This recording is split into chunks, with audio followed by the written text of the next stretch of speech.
Hey guys, it's Project Zero. I'll show you the application I've got running on my iPhone called Mini Vmac. It is a, okay, there's the startup tone. For some reason it makes that loud noise. You swipe both fingers. I have a test disk already made. So it's welcome to Macintosh.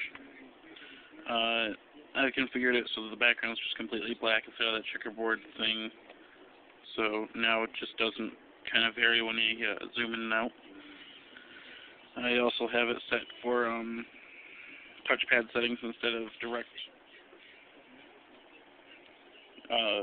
click interface. Let's launch a game, 3D tic-tac-toe.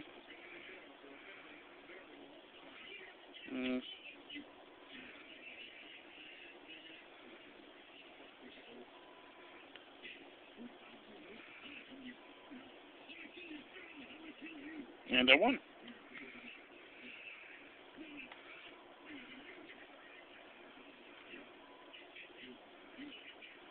Let's go to Finder again.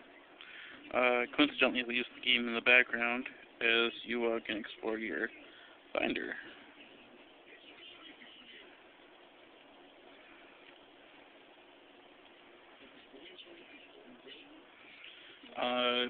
For those of you wondering about the keyboard, you swipe up with two fingers, and there's your keyboard.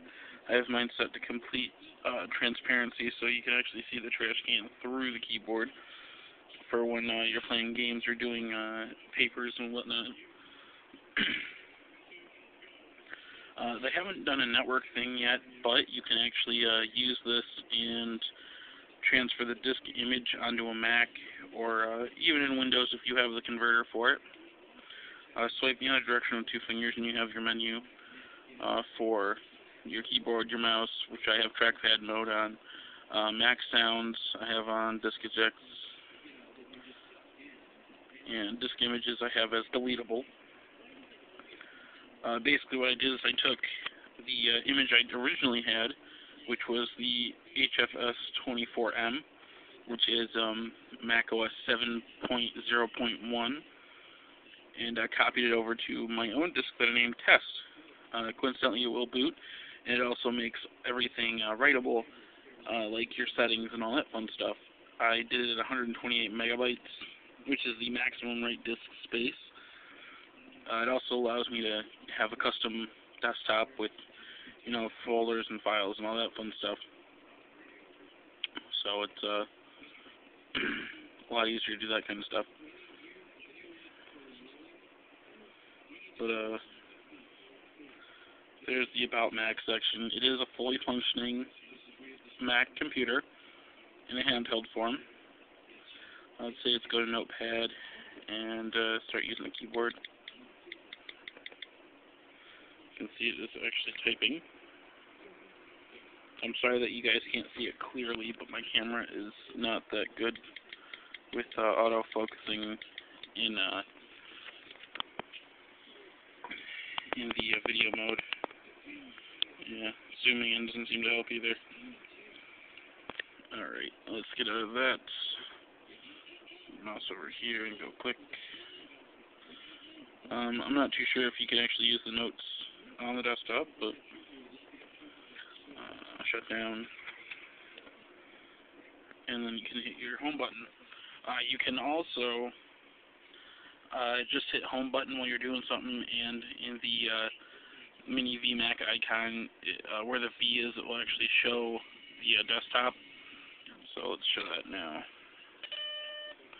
Hey, beep from hell. Test. After test boots up.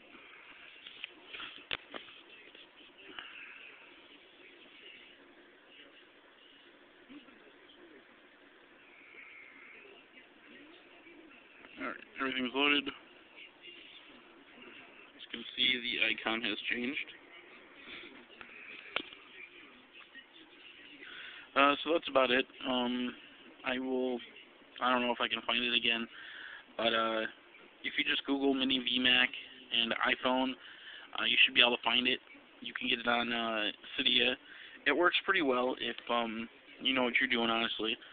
I suggest for most of you to immediately after you boot up the first disk, go into the disk menu, which is swiping your two fingers to the left, create a new disk, name it whatever you want, and mount it in the Mac OS that you've already preloaded the other disk image. After it says, format and all that stuff, name it, and copy all the folder images from the original file, or your original boot disk over to that disk, and just boot off of that disk from then on, because then you'll be able to save all your preferences and all that fun stuff, instead of being stuck with the default and non-customizable stuff. I mean, there's not much to customize in the 7 software, but it gives you a little bit of leeway for your keyboard stuff and how you want your icons and all that fun crap. Hopefully soon they'll put out a patch for networking. It's actually been a couple months since they first released it, if not an entire year. I don't remember.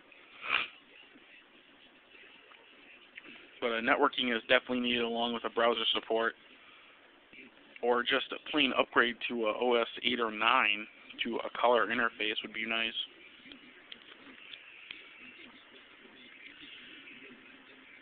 But hey, that may be pushing it.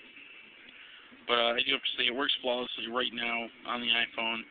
If you want something nice to do, if you miss some of your old applications like Dark Castle, the original Tetris, a couple of Bungie games are on there too. But if you miss those games, then I suggest getting it for your iPhone. It's kind of difficult to try and get the first time, or to get used to like the keyboard and the mouse configuration. But once you do, it's pretty easy. Thanks for watching.